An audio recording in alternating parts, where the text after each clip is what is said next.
Hey, what's up, guys? Seb, your Tech 41. I know it's been a little bit, but it's been crazy busy here. Moving on to bigger things and a lot of paperwork stuff. And but anyways, just want to let you guys know I'm still here and I'm still working hard at it and making sure all your customers are happy. Thank you to all the customers that are coming in and out of here.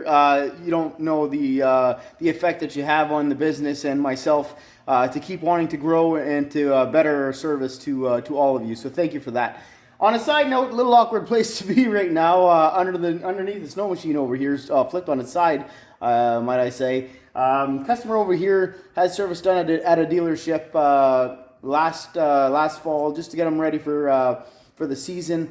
Brought him over here. He's been a long returning customer of ours.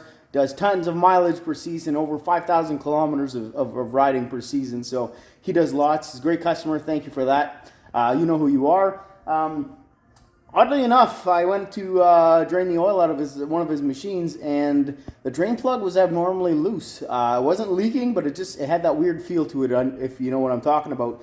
And as I was removing it, I noticed a bit of shavings coming out of it. So this is the drain plug over here. Unfortunately, that's never a good idea. So I did try to put it back in, and I couldn't tighten it enough to get a good seal. So fortunately, I asked the customer if we go ahead and repair it properly, just to make sure it's problem free down the road. So let me explain a little bit what we did over here. Flip the camera. So the threads in over here were stripped right out. So there's no way that we could get this plug here to make a nice tight seal in that copper washer to seal the oil from leaking. So we had to go ahead and install a helicoil. So a helicoil is basically a replacement of threading that we installed. It's an insert. So we drill out the aluminum part of the block over here, and we retap it with a bigger size diameter tap, and then we put this stainless steel insert over here to get the same diameter and original diameter of the original plug. So I like to stick with OE equipment on these things, so fixing it properly is actually paramount, and it's necessary to ensure longevity and retain its value. So the only way to do this, other than putting in an insert here, will be to separate the engine and replace the underside of the block over here. Well, actually, you'd have to replace the whole block because they're paired and mated together.